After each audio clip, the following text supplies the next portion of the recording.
Shalom everyone, it's called Torah, it's Tuesday at noon.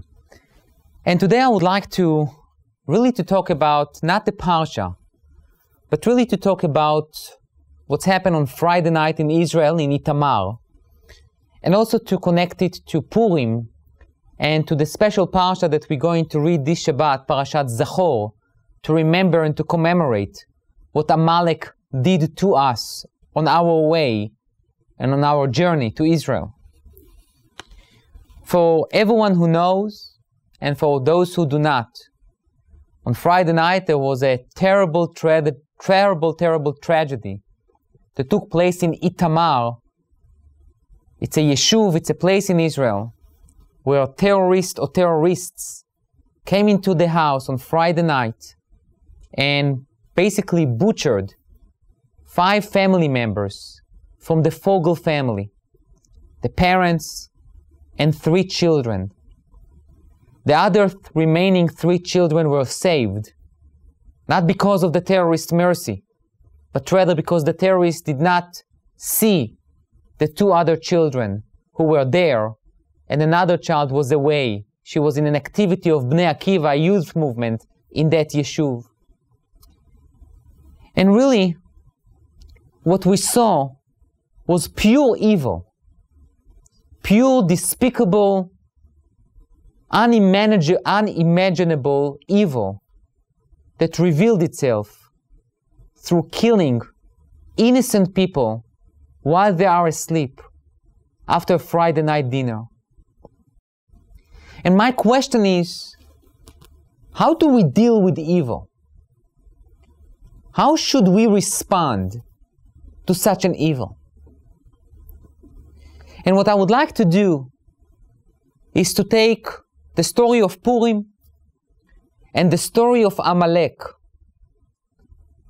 our fight against the Amalekites, and to see how did we, Jews, responded to evil in ancient times, and how should we respond to evil in current times. First and foremost, we must understand there is evil in this world. We should not be naive and say there is no evil. There is evil in this world.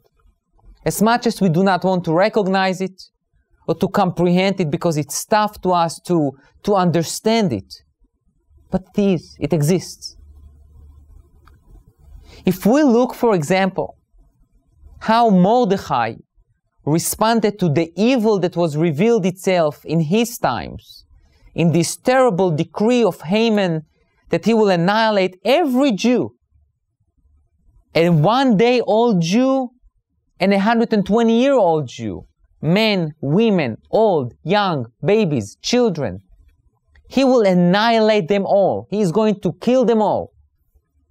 He has the solution for Jewish problem. He's going to kill us all. So what Mordechai did? First and foremost, he was terrified. He was sad. He was in mourning. He was in grief. He tore his garments. He put a sackcloth. But he did not stop there. He didn't stop only with what I will call the rituals. He went straight to Esther and shook her up. She did not know. This is an amazing thing. You have Haman who is proclaiming an annihilation to the Jewish people, and Esther, the queen, she doesn't know. There are many Jews, and we must understand it, many Jews who do not know what's going on. They can be our fellow workers in our company. They can be just friends of ours. They don't know. We must tell them. Because this tragedy did not make it maybe to the CNN or CBC or NBC or ABC or NBC. We must tell them. We must educate people, Jews and non-Jews. So the first thing Mordechai did, he went straight to Esther and he told her. And then he told her, now that you know, you have a responsibility to do something about it. Especially you, Esther. When you have the authority, you are the queen. And Esther said, what can I do? And Mordechai says to her, you don't know what you can do. You can change worlds. You can change realities. You have the power. And when Esther realized it, she started acting on it. And she's coming up with this brilliant plan of inviting Ahasuerus and Haman. And we know the rest of the story. But the first thing is, you need to let people know and empower them to do things. The second thing that we need to do is what we do as Jews. Esther says to Mordechai, I'm going to take upon myself this responsibility with a huge risk. But I want you to do the following thing. Go and gather all the Jews and pray for me, fast for me. And I will fast as well. And then I'll go to the king. We as Jews believe that we must do what we can do in this world in order to move things. And at the same time, to stick to the rituals, to fast, to daven, to pray, to learn, to do more acts of kindness in order to create a better world and a better atmosphere. Also, Esther says to Mordechai, go and gather all the Jews together. This is our power. Unity, togetherness. When we are together, there is no one who can deal with us. So those are the messages from Purim. What's happened with Amalek? Moshe goes up the hill, the mountain with Aaron and Hur, and he prays. And he sent Joshua as the chief of staff to fight, physical fight, a battlefield with the Amalekites. He is combining the spiritual war and the physical war. That's what we believe in as Jews. We must have an army to fight evil, to fight those people, our enemies, who wants to kill us and destroy us. And at the same time, we have a branch that pray and adding the spiritual merit to our battlefields. But the first minute that the battlefield is basically over and the Jewish people won, the first thing that Moshe is doing is establishing an altar, is building. We as Jews do not celebrate the destruction of someone else. We believe in building.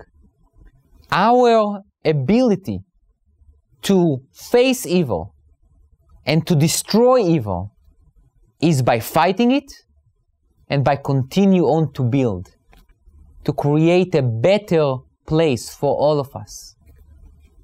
So how do we face evil? We face it with two big open eyes.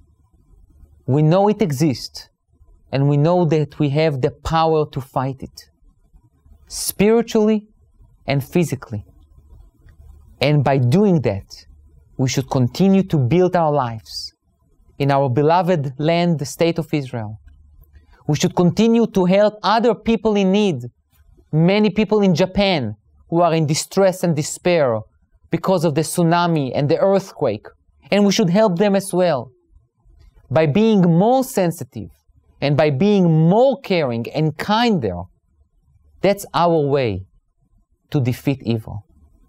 May we all have a prosperous and a happy and a joyful Purim.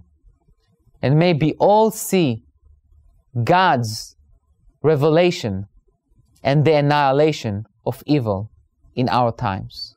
Thank you.